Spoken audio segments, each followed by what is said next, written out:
"That's not your name," I whispered, watching her name echo through the auditorium speakers. The applause was thunderous. Flashbulbs lit up the stage. It was supposed to be the proudest day of my life, my scholarship, my name on that giant screen. But instead, I stood in the back of the university auditorium, my palms sweaty, jaw clenched, watching my cousin, Madison Clark, stride across the stage like she earned it. Dean Richards shook her hand and handed her the embossed certificate. My stomach turned. I gripped the edge of the seat in front of me, heart pounding. How did she do it?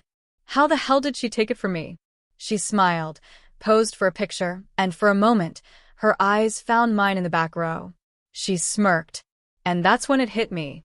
This wasn't a coincidence. This was planned. And right then, under that polished chandelier and the applause meant for me, I made a quiet promise to myself.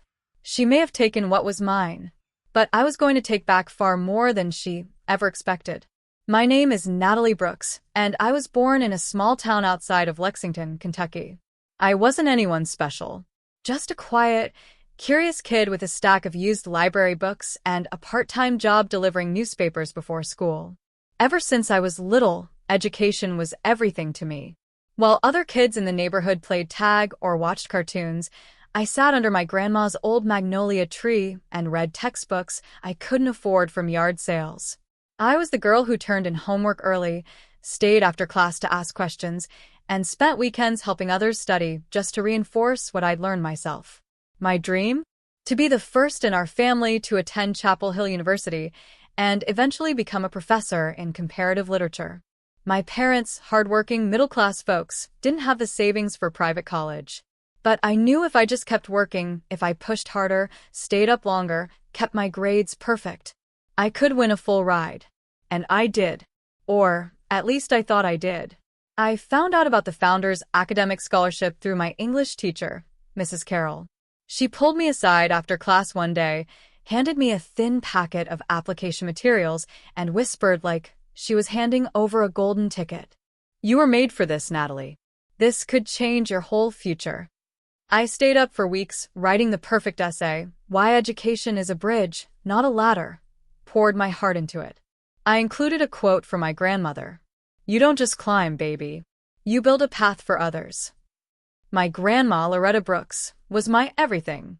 She never went to college, but she taught me more than any classroom ever could. She passed away just 2 months before the application deadline. I printed that final draft with shaking hands, whispering to her picture beside my desk, "This one's for you, Grandma." I didn't tell anyone. Not even my cousin. Especially not my cousin, Madison Clark. She was the golden girl of our family. Blonde, confident, and manipulative in that sugar-coated Southern way. The kind who complimented your dress just loud enough to call attention to the coffee stain on it. Her dad, my Uncle Frank, owned 3 dealerships across Kentucky, and her mom was a country club fixture. We were the same age, same high school, but never the same world.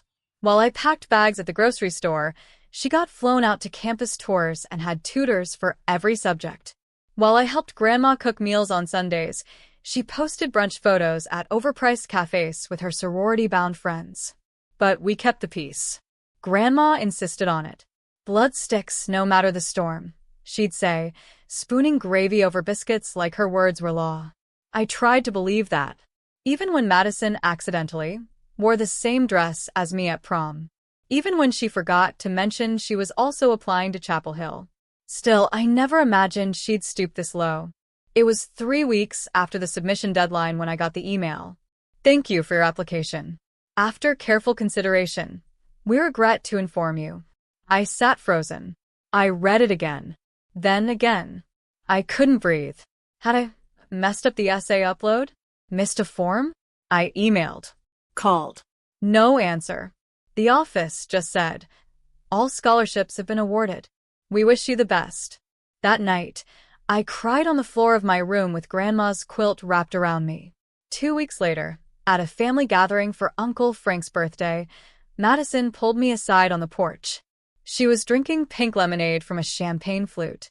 "I have to tell you something," she said, pretending to act shy. "I got the Founders Scholarship." My mouth went dry. That's funny, I replied slowly. You didn't even mention applying. She blinked, smiled. Well, I heard about it kind of late. But you know me. I just whipped something up. I stared at her for a moment, and in that moment something clicked. She didn't just find out about it. She had access to my documents. We shared a printer in Grandma's house. I'd left the scholarship essay open on my desktop more than once. And Madison, she had always been good at pretending. I tried to tell my parents, but they didn't believe me. Natalie, Dad said gently, are you sure you're not just upset you didn't win it? Even worse, her mom cornered me in the kitchen. I know it's hard for you, sweetheart, Aunt Regina said, lips tight behind fake sympathy. But Madison's worked so hard, too. Maybe it was just meant to be. Meant to be? My scholarship, my words, my future, just stolen, like a shiny trophy in a rigged race. But I didn't scream. I didn't fight. I watched. I waited. And I planned. For the next year, I kept my head down, while Madison flaunted her scholarship acceptance on Instagram, posting pictures in the Chapel Hill hoodie and tagging #futureprofessor. I took a deep breath and did something different. I rebuilt. I enrolled at a nearby community college in Raleigh, working 2 jobs on the side. One as a part-time barista at a 24-hour diner, the other tutoring high school kids in English literature for $20 an hour. I didn't have fancy campus parties or dorm room selfies. But I had purpose. And a plan.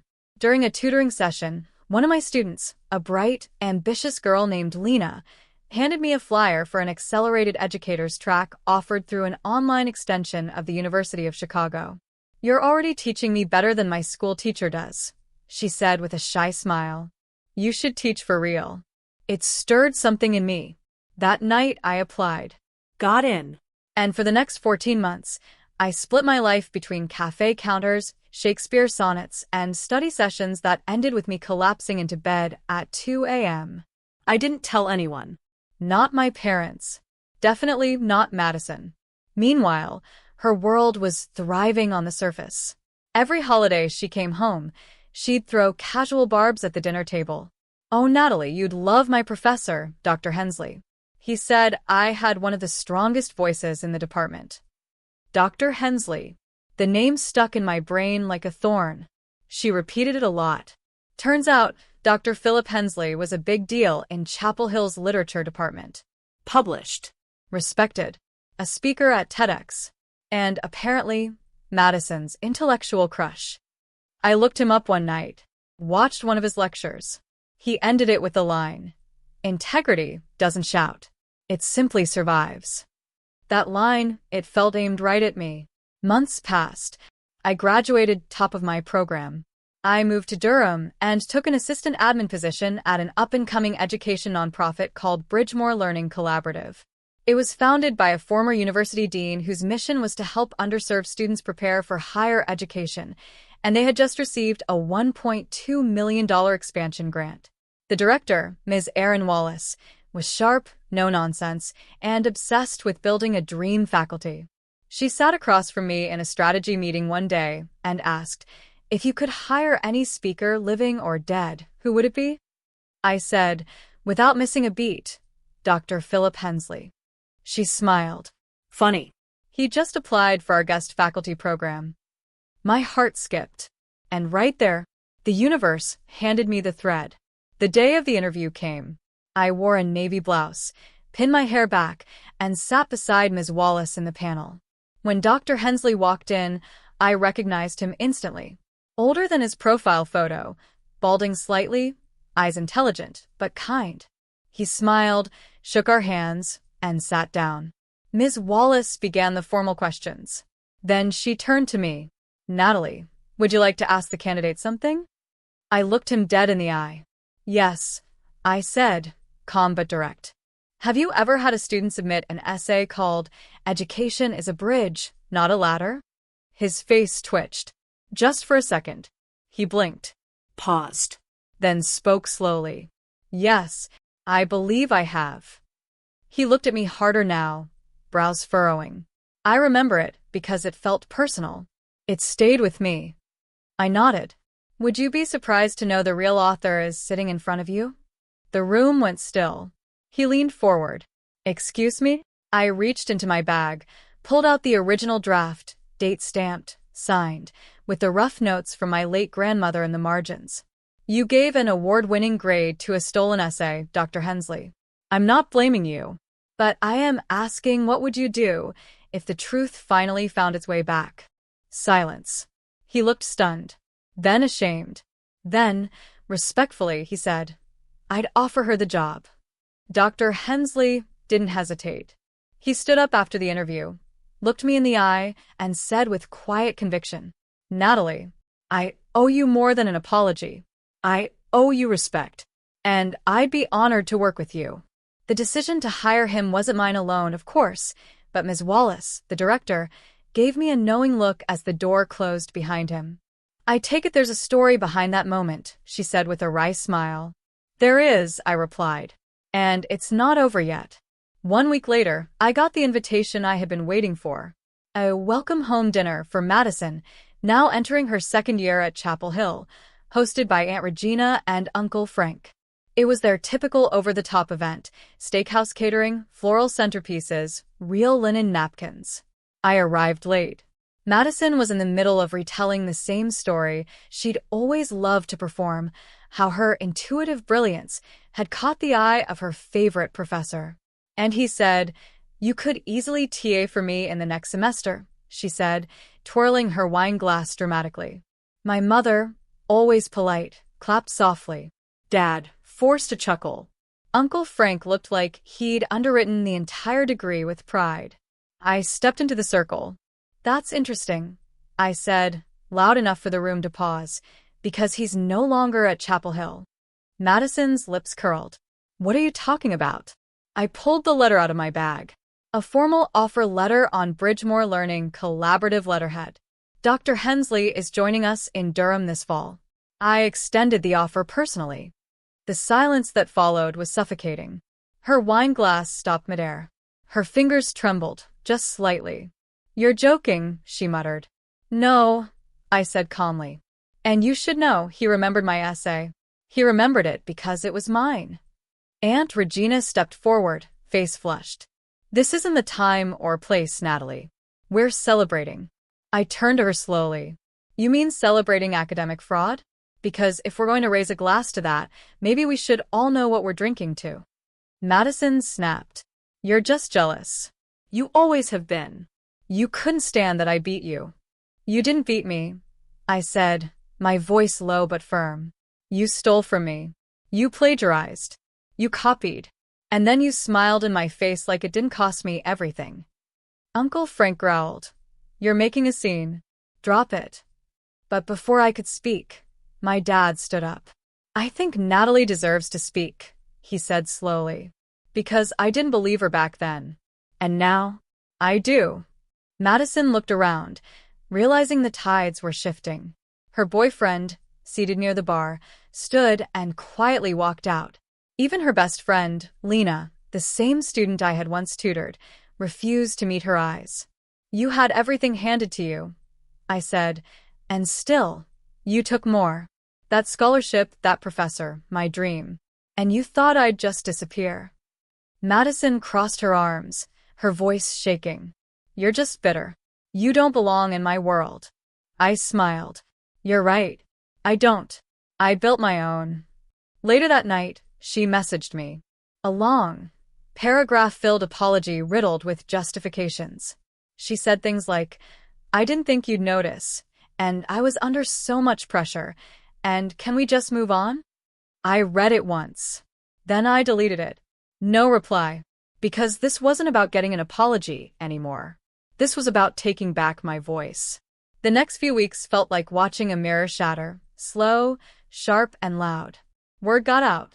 Chapel Hill University quietly began a review of Madison's scholarship file. I never contacted them directly. But someone did. Maybe Dr. Hensley, maybe a student, maybe Karma in a gray suit.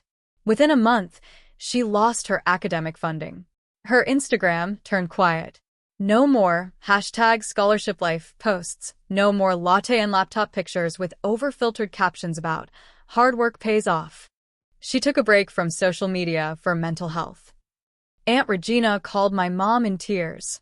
"Can't you talk to Natalie? She's ruining Madison's future." But this time, my mom stood firm. "She's not ruining anything. She's rebuilding hers." I wish I could say I felt triumphant, but honestly, I just felt tired. Revenge, even quiet and calculated, has a way of draining you. I had spent 2 years turning pain into productivity, and now that the dust was settling, I didn't want to gloat. I just wanted to breathe. So I focused on what mattered. At Bridgemore, I proposed a new initiative, the Real Voices Fellowship, a writing mentorship for low-income students applying to college. Each week, I met with 5 teenagers in the tiny converted library, helping them shape their stories into essays filled with raw truth, not recycled cliches. One of my favorite students, a girl named Maya, wrote about growing up in foster care. Her first draft was defensive, all statistics and statements. "Why don't you write me a letter instead?" I asked her one afternoon. "Write to your younger self, the version of you who needed a voice." She blinked at me, then began to write. 2 weeks later, she cried while reading it aloud. That was the first time I realized what I'd built wasn't revenge. It was redemption for myself and for the students who'd never even be invited into the room otherwise. Then came the full circle moment. Dr. Hensley's first seminar began that fall, and I was invited to open the series. I stood behind the podium in a renovated school auditorium, staring out at 120 eager faces, students, parents, faculty. The same kind of stage I had once watched from the shadows. I wore a simple black blazer. No flashy jewelry.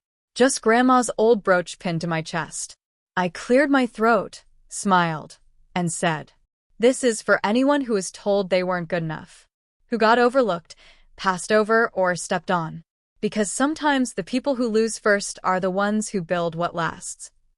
The room went quiet. Then came the applause. This time for me. Later that evening, I walked into the break room where Dr. Hensley was sipping tea.